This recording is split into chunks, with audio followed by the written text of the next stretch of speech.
नमस्कार दोस्तों, स्वागत है आपका मेरे इस चैनल पर। दोस्तों, मैं हमेशा जीवन में कुछ अच्छे अनुभव आपके साथ शेयर करती हूँ। तो ये भी एक अनुभव ही है जो हम एक कहानी के माध्यम से समझेंगे।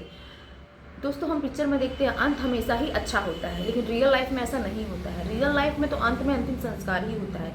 इसलिए हमें जो भी अच्छा कर्म करना है, हमें आज ही और अभी करना है, क्योंकि जीवन का कुछ पता नहीं, कब कितना किसका जीवन बचा है कोई नहीं जानता है। इसलिए हमें अपने कर्मों में सुधार करना चाहिए, ताकि हम इतना अच्छा करें कि हमको देख के दूसरे और ऐसा ही करना चाहें। तो ये कुछ हम एक कहानी में आपके लेके आए हूँ, तो उसके आपको अच्छी लगेगी। तो ये कहानी है उस राजा की जो बहुत ही वृद्ध हो चुका है, जिसने अपने राज्य में एक बहुत ही बड़ा उत्सव रखा है, जिसमें उसने बहुत सारे राजकुमार और अन्य राज्य के राजाओं को आमंत्रित किया है। इस उत्सव में उसने अपने गुरुदेव को भी बुलाया है। गुरुदेव के पास कुछ नहीं है नृतिका को देने के लिए, इसलिए राजा नृतिका को देने के लिए अपने गुरुदेव को असरफियों की थाली देता है और कहता है, गुरुदेव जी, अगर आपको नृतिका की नृत्य अच्छा लगे तो आप ये असरफी उसको देते रहिएगा। अब नृत्य शुरू होता है। उत्सव रात भर चलता है और जैसे ही भोर होने को आती है, नृतिका के तबला वादक को औंधी आने लगती है, मतलब उसकी पलक झपकने लगती है, उसे नींद आने लगती है। ये देख के जो नृतिका होती है वो घबरा जाती है और तबला वादक को जगाने के लिए एक दोहा बोलती है कि घड़ी गई थोड़ी बची, जा में पल पल जाए, एक पलक के कारण यूं ना कलंक लगाए। ये दोहा सुनकर जो राजा का पुत्र होता है, राजकुमार, वो अपना मुकुट ले जाके और नृतिका को दे देता है। यही दोहा सुनकर राजा की जो पुत्री होती है वो अपना कीमती हार नृतिका को दे देती है। यही दोहा सुनकर जो राजा के गुरुदेव जी होते हैं वो अपनी सारी अशर्फियाँ उसको नृतिका को दे देते हैं। ये देखकर राजा को बहुत गुस्सा आता है और वो नृतिका पर चिल्लाने लगता है कि तुमने एक छोटा सा दोहा बोलकर सबको लूट लिया।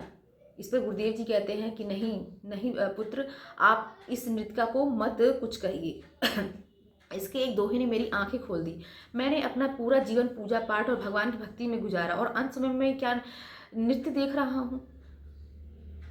यही बात उसका राजा का पुत्र भी कहता है कि पिताजी, आप नृतिका को कुछ मत कहिए, मैं आज आपको मारने वाला था, क्योंकि मैं बहुत दिन से राजगद्दी चाहता था और आप राजगद्दी छोड़ नहीं रहे हैं।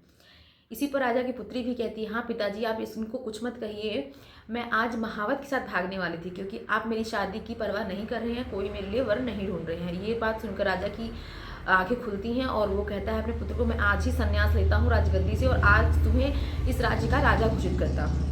और अपनी बेटी को कहता है कि इतने सारे राजकुमार आए हैं, तुमको जो भी पसंद है उसके गले में वरमाला डाल दो और मैं ये राजपाट छोड़कर अब अपने गुरुदेव के साथ जंगल में जाके तप योग करूँगा। ये बात सुनकर देखकर नृतिका को भी अपने पे थोड़ी सी ग्लानि होती है कि मेरे एक दोहे सबकी आंखें खुल गई, लेकिन मैं क्या कर रही हूँ। वो भी अपना नृत्य और ये काम छोड़कर अब वो भी भगवान के नाम में रम जाती है। तो दोस्तों, हमें इस कहानी से क्या सीख मिलती है? हमें ये सीख मिलती है कि हमारा जीवन बहुत ही छोटा है। हमें झूठ के ऐशो आराम पे थोड़े से लालच के लिए हम अपने जीवन पे क्यों कलंक लगा रहे हैं। हमें तो ऐसा काम करना चाहिए कि लोग देख के सोचे कि हम भी ये करें। तो दोस्तों, हमको ये सीख मिलती है कि हमें कभी भी गलत काम नहीं करना चाहिए। हमें नहीं मालूम हमारा जीवन कितना बचा है, कितना नहीं बचा, इसलिए हमें अच्छा काम करना चाहिए और लोग को ये सीख देनी चाहिए कि हमने अच्छा किया है और आप भी इसको अच्छा कर सकते हैं। अगर आपको उस कहानी से थोड़ा सा भी सीख मिला हो तो बहुत बहुत